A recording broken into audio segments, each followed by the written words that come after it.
देण्यासाठी येणारे लोक जे आहेत त्याच्यापेक्षा देशाचे शहीद जवान जे आहेत त्यांच्या धर्मपत्नी त्यांच्या प्रति इथल्या नागरिकांमध्ये, भारतीय नागरिकांमध्ये, या महाराष्ट्राच्या भूमीमध्ये आणि ज्यांनी देश सेवेसाठी आपलं बलिदान दिलेलं आहे अशा कुटुंबाचं, म्हणजे त्यांच्या आई वडिलांचं, त्यांच्या धर्मपत्नीचं या ठिकाणी जो सन्मान झाला त्या सन्मानाला त्यांना प्रोत्साहन देण्यासाठी, त्यांच्या प्रति आदर भावना व्यक्त करण्यासाठी एवढ्या मोठ्या संख्येने ठाणे आणि पालघर आणि काही मुंबई या भागातनं लोक जे आहेत या ठिकाणी त्यांच्या सन्मानासाठी आली होती. आणि मला या गोष्टीचा सार्थ अभिमान आहे, गर्व पण आहे का या सगळ्या ह्याच्यामधनं आपल्या प्रत्येक भारतीयाच्या मनामध्ये भारतीय सैनिकाच्या आणि देश सेवेसाठी ज्यांनी आपलं बलिदान दिला, योगदान दिला, त्यांचा सन्मान करणं हा आपला सगळ्यांचं कर्तव्य आहे. दरवर्षी आपण वाढदिवसानिमित्तानं समाज उपयोगी काही ना काही कार्यक्रम होतात, त्याबद्दल आपण काय सांगू? खरं म्हणजे सर्वांनीच असं जे काय उपक्रम समाज उपयोगी आहेत आणि देशाच्या आणि महाराष्ट्राच्या प्रति आदर भावना व्यक्त करायची जर असेल तर या निमित्ताने आपण सकाळी जे आहे सुरू केलं होतं आरोग्य शिबिर.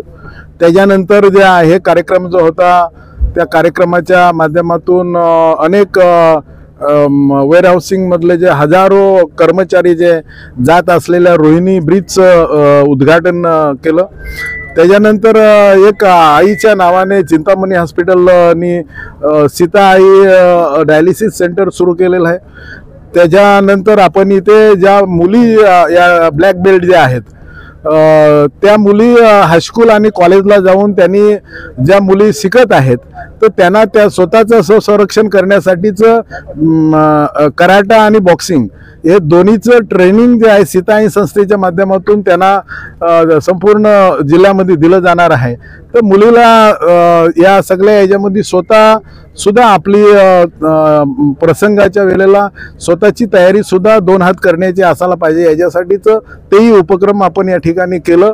आणि ग्रंथतुला जे आहे त्याच्या ह्याच्यातनं जे काय वाचन जे आहे, राजा छत्रपती आहे, राजा संभाजी आहे, संत जगद्गुरु तुकाराम महाराज आहे, जे काय ज्यांचं जे आपले आदर्श आहेत त्यांच्याबद्दल वाचावा आणि तसं आचरणात आणावा अशा स्वरूपाचं हा उपक्रम आहे.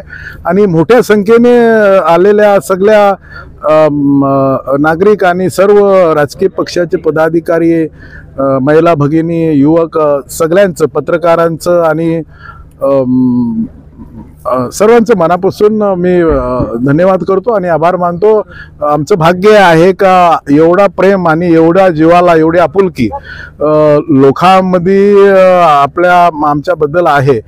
आमचं भाग्य खरं म्हणजे अशा स्वरूपाचं प्रेम हे आमच्या आईचे जे संस्कार, आईच्या विचारांचे संस्कार आहेत. वंदनीय शिवसेना प्रमुख आणि धर्मवीर आनंद दिघे साहेब ह्या माझे गुरु यांच्या मार्गदर्शनाखाली काम केलं, त्याच्यामुळं हे सगळं करण्याची प्रेरणा त्यांच्या मुलंच मिळतो. आणि आताचे उपमुख्यमंत्री आणि राज्याचे माजी मुख्यमंत्री या सगळं हे त्यांचं या मानवजातीच्या कल्याणासाठी करत असलेले काम हे सुद्धा एक आपल्यासमोर आदर्श आहे आणि म्हणून हे काम आपल्याकडनं होत असतं.